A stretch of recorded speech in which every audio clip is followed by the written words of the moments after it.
On April 2nd, 2025, during Nintendo's biggest direct yet, it was announced that Kirby Air Ride would be getting a sequel known as Kirby Air Riders. As of writing this video, the game hasn't released yet, but is fortunately set for a November 2025 release window. Between Kirby Air Ride and its sequel, that's a 22-year gap between games. In 2021, I decided to go ahead and make my second review on the channel about Kirby Air Ride. At the time, I didn't have much experience writing or even working on game reviews, as I just got out of my horrendous junior year of high school, where I was locked in my room for months with no means of just getting out of the house. But 4 years and 20 or so reviews later, I wanted to take a look back at Kirby Air Ride and see how much my thoughts and feelings have changed between that video and now, taking into account of things such as new games and new information I forgot to discuss in my original review. Additionally, I wanted to talk about my thoughts and feelings on Kirby Air Riders, including how I feel about the new features. Think of it as a sort of first thoughts before the game releases.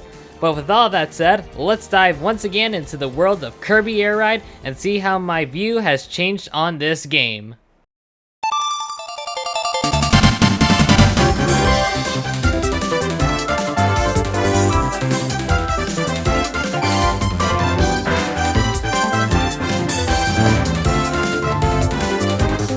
Kirby Air Ride was released for the Nintendo GameCube initially in Japan on July 11th, 2003. However, this wasn't always the case, as the idea for Kirby Air Ride dated all the way back to the N64 days under the name Kirby's Air Ride, not to be confused with Kirby Air Ride. I know they sort of have similar naming structures, but bear with me, will ya? The development of the N64 prototype seemed very messy looking back, with delays and various changes happening throughout its lifespan, until Nintendo inevitably decided to cancel the version of the game to work on another game for the N64, 1080 Snowboarding. Yay! Additionally, there were also many things happening with Kirby at the time of the GameCube era, including a couple GBA games such as Nightmare in Dreamland, which was a remake of Kirby's Adventure, which was released on the NES in 1993, and even an anime which lasted a nice 100 episodes, which, funnily enough, served as a sort of basis for Kirby Air Ride, including some of the music that's present in the anime reused for this game. Fun fact, did you know that the director of the anime was Soji Yoshikawa, the same person who directed Lupin the Third Mystery of Mamo? So, looking back, it's kind of funny how he went from a film about an immortal blue freak trying to nuke the entire world to an anime about Kirby of all things. That's quite the resume if you ask me. At the time, Air Ride would be the last Kirby game to be directed by Masahiro Sakurai, while his last actual Kirby game before Kirby Air Riders he'd work on would be The Amazing Mirror for the Game Boy Advance.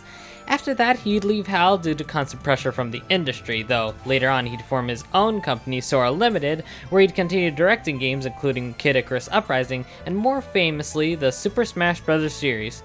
He'd also start a YouTube series titled Masahiro Sakurai on Creating Games. The series lasted from 2022 after the release of Sora in Smash Bros. Ultimate through 2024, and would feature various different topics about game development or, you know, his cats.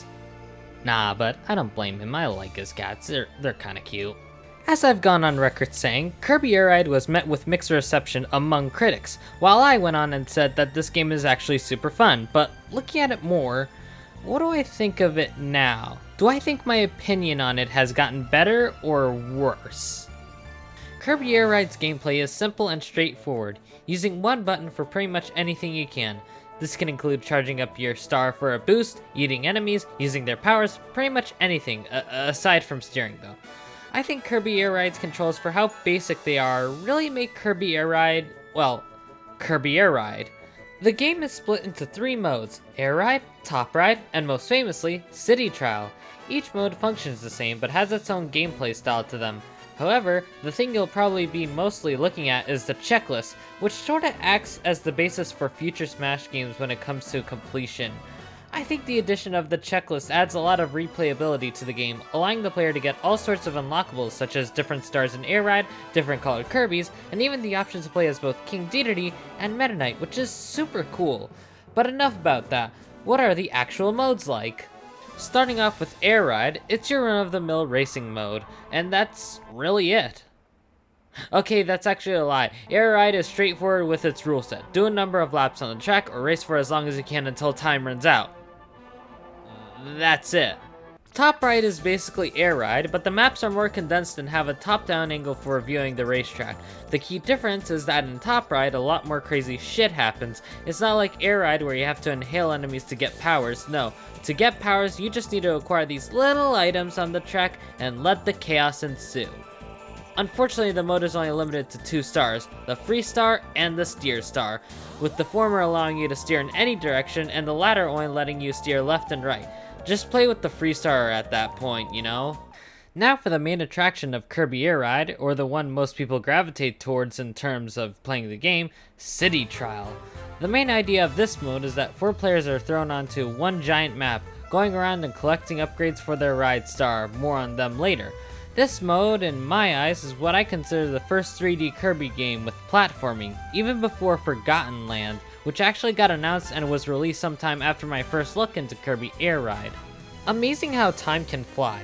But no, City Trial is one of the modes people mostly look back on this game for.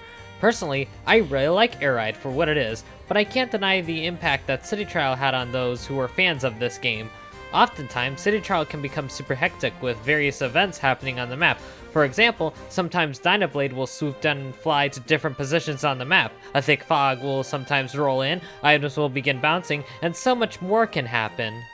Another thing that you can also do is get 3 pieces of certain machines that are in this game, the Dragoon and the Hydra, 2 powerful machines that are exclusive to this mode. Finding them can be a bitch sometimes, you have to break red boxes which have these parts specifically. I will say, I think I prefer the Dragoon over the Hydra, since the Hydra, you have to charge it up over time in order to get it working, but once it's done charging up, it will go insanely fast, and holy hell, does it go fast. Once you're done with the main City Trial mode, collecting upgrades and all that, the real game can begin with the Stadium. Each stadium event is vastly different from one another, from jumping high to aiming for targets. It can be unpredictable sometimes what kinds of things happen in this mode. Hell, the same thing can be said about this entire game. As for the game, it's mostly the same, but for what it's worth, I'd like to believe that this game feels so much better to play in my opinion. The controls, for being simplistic, are an absolute joy. Everything feels so nice and tight, and that's what I love about it. Of course, I didn't take a look at the LAN mode, mostly because in order to use it, you have to have multiple consoles to play that mode, and I don't think anyone in my area actually owns a GameCube or a copy of Kirby Air Ride. Ah well, I'm sure that's the only caveat looking back at Kirby Air Ride, right? Right? Oh. Okay. In November, Kirby Air Riders will be released on the Nintendo Switch 2. I, for one, am excited for this game. The character roster looks amazing, the music is amazing, the graphics are amazing, and overall, I'm just excited to see what's in store for this game. Oh right, where's Grill from Kirby Superstar Stacker from the Super Famicom? I will say, I think the addition of Amiibo is a bit pointless in my opinion. At least other Kirby characters are getting a figure like Chef Kawasaki, but like, that's it. Like I said, I am quite excited for this game, but I do have some pointers I'm skeptical about. Nothing too big, just something to raise an eyebrow once or twice about. Finally, I want to touch upon a new game that's inspired by Kirby Air Ride, Star Garden, which is technically a combination of both Air Ride and the Chow Garden from Sonic Adventure 2. It's only a demo right now, unfortunately, but from what I've played, aside from getting motion sickness from playing the game for some reason, it's really fun. There was a Kickstarter, but that's already long gone now, but I'm quite excited for when this game eventually releases. It looks really fun and I love the graphics. And that was Kirby Air Ride, a solid game with a ton of replayability, while also having its critics. But aside from that, it's still really solid in my opinion. Hopefully Kirby Air Riders is just as good when it releases, but until then, we'll just have to wait and see what happens. But as long as they don't set the amiibo prices for the game for like $50, we should be fuck me, never mind.